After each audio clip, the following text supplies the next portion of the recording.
Welcome back to Watching Business Incorporated right here on Channels Television. Well, let's perhaps get a little bit of tips of what might be going on, conversations going on at the MPC, at the CBN headquarters in Abuja. Well, joining us for that conversation is Mr. Johnson Chukwu. He's the Chief Executive Officer of Cowrie Asset Management. Mr. Chukwu, good afternoon, and thank you so much for your time. Good afternoon, and thank you for having me. So a little bit told me that you have some connections from wires connected to the CBN headquarters. And you could tell us what they are discussing at this time. Well, it's basically we're going to be second-guessing them based on the economic fundamentals of the country. And we believe that the factors we'll be discussing are the same factor they will be taking into consideration in arriving at their decisions. So it's just about a month since the last decision. We saw that 400 basis points cut. Do you think there'll be another, not cut, I beg your pardon, hike? Increase. Yeah. So do you think there'll be another hike as we speak? Are they planning to tell us another hike tomorrow? Or do you think they will say, oh, let's hold on and see the impact of the last decision, seeing that it was an aggressive move? Well, what I think is that the most appropriate thing to do is that they should hold rates at current levels, because there's what we call in economic term lag effect. The decision they took on 26th and 27th of February are yet to be fully manifested on the economy.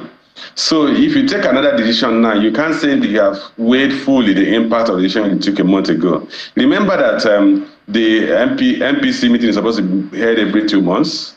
And this time around, we're holding it a month apart. And even as they took very contractionary measures, one, they increased the monetary policy rate by 400 basis points from 18.75% to 22.75%. They tightened liquidity in the banking system from 32.5% liquidity ratio to 45% liquidity ratio, card reserve ratio. And they maintain liquidity at a ratio of 30%. This impact of these are going to be multifaceted as it relates to, one, fighting inflation, stabilizing the exchange rate, and slowing down productive activities. The impact on productive activities is yet to be felt because of this conversion cycle or asset conversion cycle of most businesses. So you will not see that already on the level of productive activity, level of demand. So I think the most appropriate thing to do is wait and see the impact, the full impact of the policy they took on February 26th and 27th. We are seeing the impact on exchange rate. We will not see the impact on inflation. Hopefully, we're going to see the impact on inflation after some time when traders begin to re-import or replenish their stock. We're going to see that the impact on productive activity, maybe in 90 days, when the demand would have slowed down, or producers will not be able to go to the banks to borrow and then go back into productive activities. So until this full weight is fully measured, I think the appropriate thing for them to do is to hold rates at current levels.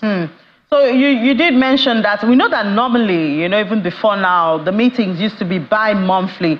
But I guess because of, the rate of inflation, we've seen the rate of increase from January to February. I say it's not slowing down, which is scary. And you are suggesting that the rates be held. But looking at other movements, you talked about the FX. For instance, we've seen the Naira gain for a couple of days, perhaps encouraging and all of that. Don't you think that, as the governor said in the last meeting, perhaps it's good to handle inflation first before thinking of growth? Okay, let's look at it in the first place. I think one of the motivations for holding the rate today and tomorrow is because they want to restore to the normal periods when MPC holds. Remember the MPC holds January, March, May, July, September, November. So I think they want to restore to that timing. So I think that must be the primary reason, because we all know that the full impact of this policy decision they took in February would have been fully felt. As it relates to inflation rate, which moved 31.7% in the month of February.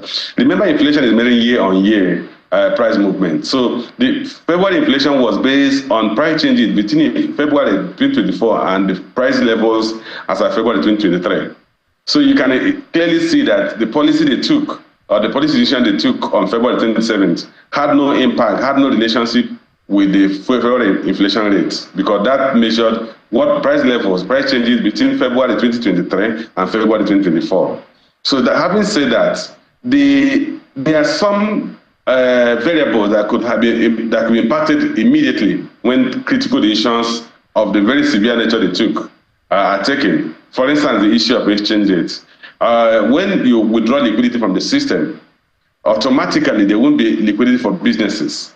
And that would mean that those who ordinarily need FX to import goods will no longer have the available naira liquidity to buy the FX. So you're going to see a slowdown in demand for FX and appreciation in the exchange rate. Those changes may be quite short in terms of their manifestation, but there are some that will take a longer time to manifest. Like I talk of the impact on productive activities. The trader, the business, the manufacturer who needs to access loan from a bank, we have to go to the bank to access the loan. Probably he find out that he can now borrow at 30%. And he realized that his price or market price will not absorb a cost of fund of 30%. So he refuses to borrow. And therefore he refuses to produce more. But he still has stock in the warehouses. So he will continue to sell his old stock. And then you will not see the impact of a slowdown in productive activities immediately. It's only when he exhausts those stocks you realize that there is no stock again. And at that point, if he has to borrow and must produce, he has to produce at a higher cost. So those are some of them will have longer lag effects. In terms of inflation, you are going to see a material slowdown in economic activities. And then you have to look at a slowdown in the month of March, which will not have so much happen because people are still selling old stock. Maybe you begin to see a slowdown on import-induced inflation in the month of April by those who are replacing those stocks and importing at a lower exchange rate. So this full impact will take some time to achieve. But like the Monetary Policy Committee said, they want to prioritize management of inflation at the expense of productive activity because they believe that you need a stable level of prices to have productive activities. But they also said something that is very fundamental. They said that the inflationary pressure we are facing today are partly structural in nature. One of which is that food production has actually slowed down in the major food base of the country. And because of insecurity, you need to address that at the core of the inflationary pressure we are facing today. If you don't address that, all these measures we are taking will not see a material improvement in inflation if you don't address food inflation. But with all of this now, do you see the CBN's targets of about 21% of inflation? Do you see it happening this year? I think that would be a tough call. Like I said, the major driver of inflation in the country is food inflation. If we continue to drive down economic activities and are able to achieve a lower exchange rate, as we have seen in the past few days, you may see a reduction in fuel costs, which is a major cost component in terms of Nigeria's inflation transmission. But ultimately, more than 60% of Nigeria's basket of consumer price index is driven by food, accounted by food. So you need to address that. If you don't address that, to achieve a 21% inflation rate this year will be a tough call. All right, thank you so much, Mr. Johnson Chukwu, Chief Executive Officer of Cowrie Asset Management. I guess we'll have to wait till tomorrow and hear the announcements or their decision. Thank you for having me.